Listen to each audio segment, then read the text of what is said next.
My husband's brother upstaged my wedding by proposing to his girlfriend despite my ban. So I exposed their betrayal and made them taste bitter consequences. I stood in front of the mirror, adjusting the delicate lace veil that cascaded down my back. The sun streamed through the window, casting a golden glow over the room. My heart fluttered with excitement and nerves. Today was the day I would marry Liam, my sweet, kind-hearted Liam, the man who had shown me nothing but love and support since the day we met. The ceremony was held in a quaint chapel adorned with white roses and twinkling fairy lights. As I walked down the aisle, my heart swelled with joy. The look in Liam's eyes as he watched me approach made me feel like the luckiest woman in the world. The vows we exchanged were heartfelt and genuine, filled with promises of love and commitment. It was a perfect ceremony, the kind of day I had always dreamed of. After the ceremony, we moved to the reception venue, a beautiful garden with lush greenery and colorful blooms. The scent of roses and jasmine filled the air, mingling with the sound of laughter and music. Our families and friends gathered to celebrate our union, and the atmosphere was filled with joy and love. It was everything I had hoped for and more. Liam and I made our rounds, greeting guests and thanking them for sharing this special day with us. Liam's older brother, Ben, was there too, of course. He was Liam's best man, and while I appreciated his presence, I couldn't shake the uneasy feeling I always had around him. Ben was difficult. He tried too hard to be funny, often making jokes that fell flat or were outright inappropriate. He craved attention, always wanting to be the center of it. He reminded me of Screech from Unsaved by the Bell, but 10 times more annoying. Despite my reservations about Ben, I had always tried to be polite and cordial. I knew he had a difficult childhood. When Liam was diagnosed with high-functioning autism, their parents lavished attention on him, leaving Ben feeling neglected. As a result, Ben acted out during their teenage years, getting into trouble and demanding their parents' attention. This dynamic persisted into adulthood, with their parents often siding with Ben, even when he was in the wrong. Liam, ever the people-pleaser, never spoke up for himself. He just wanted to keep the peace. 4 weeks before the wedding, we were having dinner with Liam's parents and Ben. It was a pleasant evening, filled with laughter and discussions about our future plans. Ben seemed unusually excited, and it wasn't long before he revealed why. "I've been thinking about proposing to Melody," he announced, a wide grin on his face. "Oh, that's wonderful," Liam's mother exclaimed. "How do you plan to do it?" Ben turned to Liam with a mischievous glint in his eye. "I was hoping to do it at the reception." I laughed nervously, thinking he was joking. "You do that, and my brothers will throw you out of the venue." But Ben didn't laugh. He looked offended, and that's when I realized he was serious. Before I could say anything, Liam, ever the accommodating brother, said, "Of course you can. Melody will love it." I felt a knot tighten in my stomach. I touched Liam's arm gently and said, "We'll talk about it later." He looked confused but nodded. After dinner, I pulled Liam aside. "Liam, we need to talk about Ben's proposal." "What about it?" he asked, still puzzled. "It's in bad taste, Liam. A wedding day is supposed to be about the bride and groom. Having someone else propose takes away from that. It's not fair to us or to our guests." Liam's face fell. "I didn't think of it that way. I just wanted to make Ben happy." "I know," I said softly, "but this is our day. How about we help Ben plan a special party for his proposal instead? It would be more memorable and appropriate." Liam's eyes lit up. "That's a great idea. I'll talk to Ben." Relieved, I thought the matter was settled. Liam spoke to Ben and explained our plan. Ben seemed to agree, and I felt a sense of calm returning. The days leading up to the wedding were a whirlwind of final preparations and excitement. Yet, I couldn't shake the lingering worry about Ben's proposal. I trusted Liam, but I knew how easily influenced he could be, especially when it came to his family. Liam's struggle was evident. He wanted to make everyone happy, a trait that I loved and sometimes found frustrating. He adored his brother and wanted to support him, but he also knew how important our wedding day was to me. It was a delicate balance, and I could see the stress wearing on him. One evening, as we sat together planning the final details, Liam sighed heavily. "I'm just worried about Ben. He's been acting strange since we talked about the proposal." I looked at him, concern etched on my face. "What do you mean? He's been distant and moody. I think he's upset that we're not letting him propose at the wedding." "Liam, this is our day," I reminded him gently. "We've already offered to help him plan something special. He needs to respect that." Liam nodded, but I could see the worry in his eyes. He was caught between his love for me and his loyalty to his brother, and it was tearing him apart. As the wedding day approached, the pressure from Liam's family intensified. His parents, who had always favored Ben, were relentless in their subtle yet persistent efforts to convince Liam to change his mind. At a family gathering a week before the wedding, his mother cornered him. "Liam, you know how much this means to Ben. Can't you talk to her again? It's just a proposal after all." Liam sighed, rubbing his temples. "Mom, we've already discussed this. It's not appropriate to propose at someone else's wedding. But think about how happy it would make him. Don't you want your brother to be happy?" "I do, but not at the expense of our wedding day," Liam insisted. His father chimed in. "Sometimes you need to compromise. Marriage is about making sacrifices, right?" I watched the exchange from a distance, my heart aching for Liam. I knew he was struggling, and the pressure from his parents wasn't helping. I decided it was time to step in. I approached them, my voice calm but firm. "We've already made a compromise by offering to help Ben plan a special proposal event. This is our wedding day, and we want it to be about us." His mother pursed her lips, clearly unhappy with my intervention, but she didn't argue further. I took Liam's hand and led him away, hoping to ease some of the tension. Determined to find a solution that would satisfy everyone, I reached out to Ben directly. We met at a cafe, and I could tell he was still upset about not being able to propose at the wedding. "Ben, I understand that you want to make your proposal special," I began, trying to keep my tone empathetic, "but our wedding day isn't the right time or place for it. We've already offered to help you plan a separate event. It will be more personal and meaningful for you and Melody." Ben sighed, running a hand through his hair. "I get that, but I've been planning this for months. I wanted it to be a big surprise." "And it can still be a surprise," I assured him.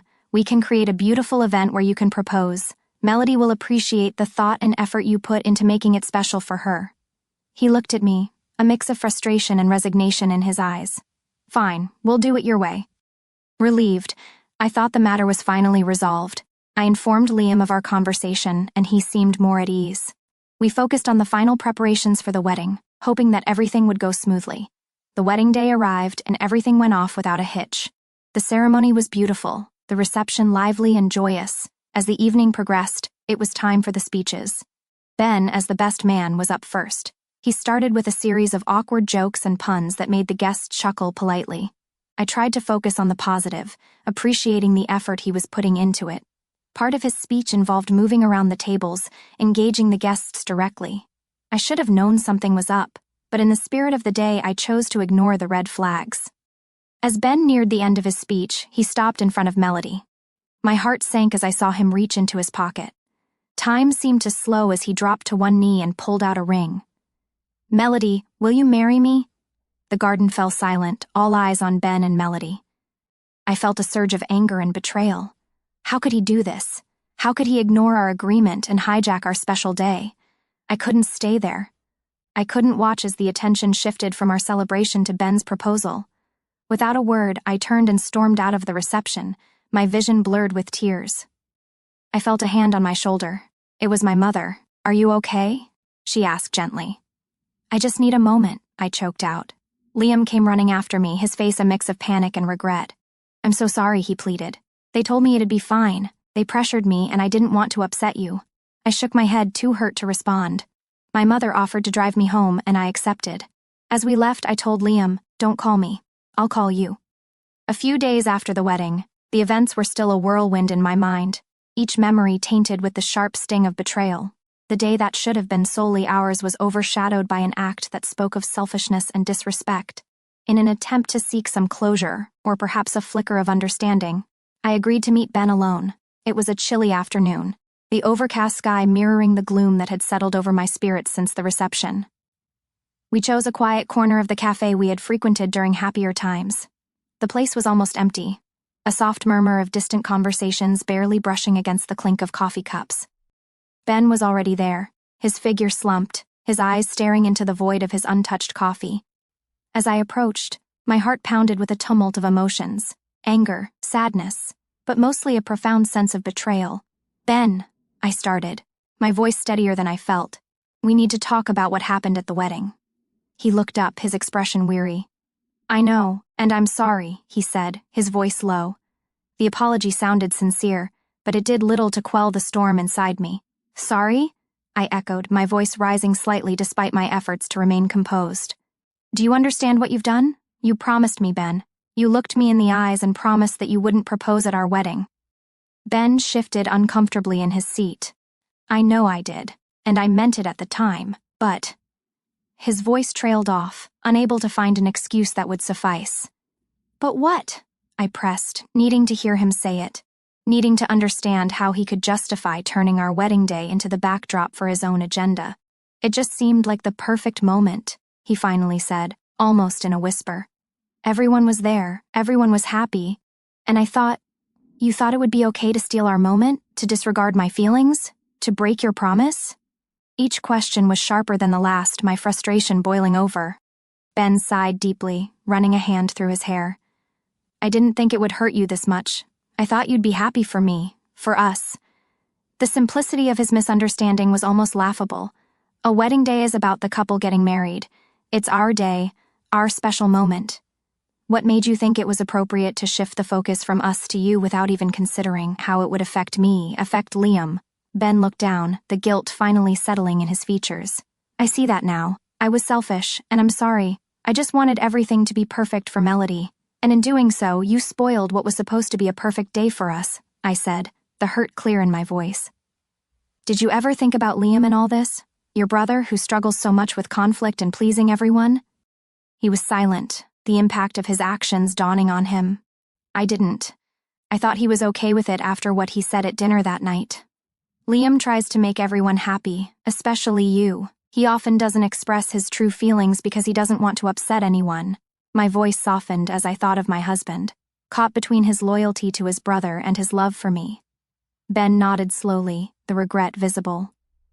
I've put him in a tough spot, haven't I? And you. I've put you through so much. Yes, you have, and I don't know how we're going to get past this. You broke my trust, Ben, and worse, you've made Liam part of this mess. The cafe was silent for a moment, the weight of the conversation dampening the air around us. Ben finally spoke, his voice resolute. I want to make it right. Tell me what I can do to fix this. I looked at him, searching for any sign of insincerity. It's not about quick fixes, Ben. It's about understanding the impact of your actions. You need to respect boundaries, respect what Liam and I have. You need to step back and think about others before yourself. Ben nodded, his eyes meeting mine. I'll do better. I promise. I hope you can, I said, standing up to leave. For the sake of our family. For the sake of your relationship with your brother, and for your future with Melody, you need to start thinking about the people you love as much as you think about what you want. As I walked away from the cafe, the cool air felt refreshing against the flush of emotion on my cheeks.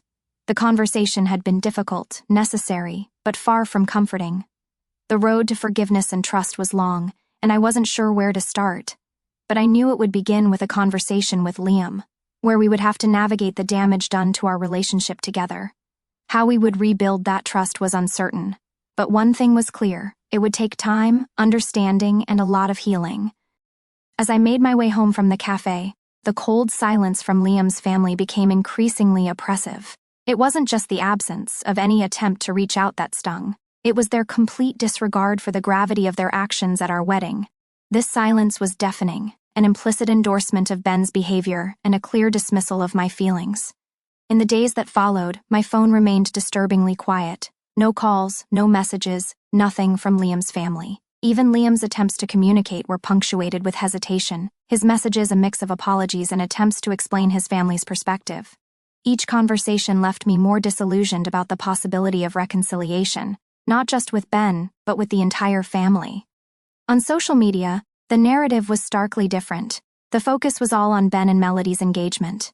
Pictures of the proposal at our wedding flooded their feeds, accompanied by congratulatory messages and heart emojis. It was as if our wedding was merely a backdrop to their moment. Comments like "what a perfect surprise," and "so romantic to do it at the wedding," filled their posts, each one a needle to my already wounded heart. What hurt the most was the lack of acknowledgement of the pain they had caused. It seemed as though Liam's family had created a narrative in which I was the antagonist for not sharing in their joy. Conversations I overheard, or snippets from family chats, that Liam showed me in an attempt to bridge understanding only revealed a deeper disconnect. They called me unreasonable, even selfish, for not appreciating the beautiful moment Ben had created. This perspective was not just hurtful but alienating. It painted a clear picture of a family that valued spectacle over sensitivity and public moments over personal integrity. Their inability to see the intrusion on our special day as problematic highlighted a fundamental difference in values that seemed irreconcilable. The realization that they saw me as the one at fault was baffling. How could they not see that their actions were a betrayal, not just of social norms but of personal trust? Their celebration of the proposal without a single word of apology or acknowledgement of my feelings was a clear sign of their priorities and loyalties. In response, I began to reflect on what this meant for my future in this family. How could I integrate into a family that so blatantly disregarded my feelings? How could Liam and I build a life together with the shadow of his family's insensitivity always lurking? These were questions that plagued me, each one chipping away at the foundation of the life I thought I was building with Liam. As the days turned into weeks, the lack of outreach from his family cemented my feelings of isolation. Their unrepentant attitude and selfish behavior were not just hurtful, they were indicative of a deeper pattern of disregard for anyone outside their immediate circle of approval. This realization brought me to a difficult decision. If there was to be any hope of salvaging our relationship, not just between Liam and me, but between me and his family, there needed to be a clear, honest conversation about boundaries, respect, and the importance of acknowledging and rectifying harm when it's done. Liam would need to understand and support this need for respect and acknowledgement if we were to move forward. I needed to communicate to Liam that this wasn't just about a ruined wedding day, but about what that day represented. A lack of respect for our union and for me as a person. Our next steps would need to include setting clear boundaries with his family, with consequences for crossing them. Only through these measures could we hope to rebuild trust and respect, essential foundations for any relationship, especially one marred by such a profound betrayal. As challenging as these conversations would be, they were necessary. I was prepared to stand firm, to demand the respect and consideration I deserved. If Liam and his family were unable to meet these basic requirements, I would have to reconsider what my future would look like, possibly even without them. The road ahead was uncertain, but I was resolved to ensure it was one where my dignity and self-respect were no longer up for debate. In the days that followed, I felt a whirlwind of emotions: anger, betrayal, confusion. My side of the family was furious with Liam and his family. Meanwhile, Liam's family was busy congratulating Ben and Melody, their Facebook feeds filled with pictures of the proposal. It was like our wedding didn't matter to them at all. I was prepared to file for an annulment and move on, but then I received an email from Liam. He poured his heart out, explaining how Ben and their parents had pressured him relentlessly until he finally caved. He admitted he was wrong for not coming to me and apologized profusely. "You were so stressed and I didn't want to worry you," he wrote. "Please give me another chance." Now I'm torn. I love Liam and I know he's telling the truth. He's a horrible liar and his sincerity shines through. But can I rebuild the trust that was broken? Can I persuade him that a family should never do that to one of their own? As I sit here staring at his email, I know I have a difficult decision to make. Is our marriage salvageable? Only time will tell. Drawing from the story, there are several significant experiences and lessons that offer valuable insights into navigating personal relationships and conflicts within a family dynamic. One of the central issues is the failure of communication between family members. Clear, honest, and open communication is crucial in any relationship, particularly in managing expectations and resolving conflicts. The bride's attempt to communicate her concerns about the proposal and set boundaries was a step in the right direction, though it was ultimately disregarded. The story also highlights the importance of setting and enforcing boundaries within familial and marital relationships. Boundaries help protect personal integrity and ensure that relationships are mutually respectful. When boundaries are crossed, as they were in this story, it can lead to significant emotional distress and conflict. This underscores the complexity of family dynamics, especially when one family member's needs or behaviors overshadow others. Liam's difficulty in balancing his loyalty to his family and his new wife underscores the challenges that can arise in relationships where familial interference is common. The impact of external approval and pressure, as seen through Liam's family's need for external validation on social media, significantly impacted the couple's relationship. This shows how external pressures and the pursuit of approval can distort personal priorities and relationships. Despite the shock and betrayal, the bride's emotional journey, from contemplation to decision-making, reflects resilience. Facing betrayal, especially from loved ones, is profoundly painful, yet her response demonstrates strength in advocating for her own needs and emotional well-being. While the bride felt wronged, the story also points to the importance of understanding other perspectives. Although not excusable, Ben's actions stemmed from his personal insecurities and desire for a memorable engagement. Understanding the underlying motivations does not justify the actions but can aid in resolving conflicts and healing. Ultimately, the bride's realization that she must demand respect and consider her future happiness speaks to the importance of maintaining personal integrity and self-respect in relationships. Your situation is deeply challenging, and your feelings of betrayal, anger, and confusion are completely valid. The decision you face, whether to forgive Liam and work toward rebuilding your marriage or to consider other paths, requires careful reflection. Here are some steps and considerations to help you navigate this. You've experienced a significant betrayal, not just from Ben but also from Liam, who failed to uphold the boundaries you both agreed upon.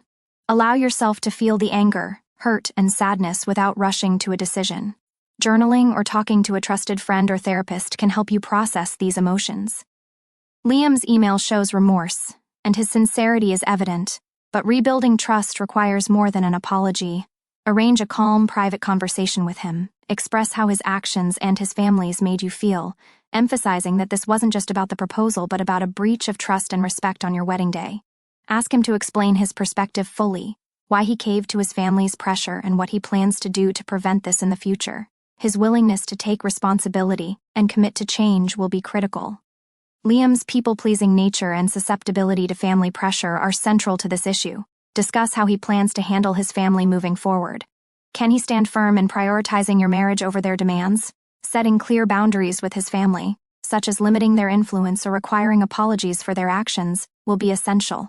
If Liam struggles to enforce these boundaries, consider couples counseling to help him develop strategies to navigate his family dynamics while supporting you.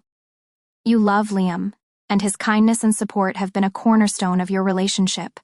Reflect on whether this incident is an isolated lapse or part of a broader pattern of him prioritizing his family over you.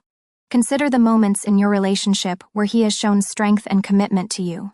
Does his behavior in those moments outweigh this betrayal, or does it raise concerns about future conflicts? The lack of acknowledgement or apology from Liam's family, coupled with their celebration of Ben's proposal, indicates a deep disregard for your feelings. This dynamic may continue to challenge your marriage. Discuss with Liam how you both can address this, whether through a direct conversation with his family, setting firm boundaries, or limiting contact if they refuse to respect your needs. Their willingness to acknowledge the harm caused will be a key factor in whether you can integrate into this family long-term. This is a heavy burden to carry alone. Lean on your supportive family members who are understandably upset, but also consider professional guidance.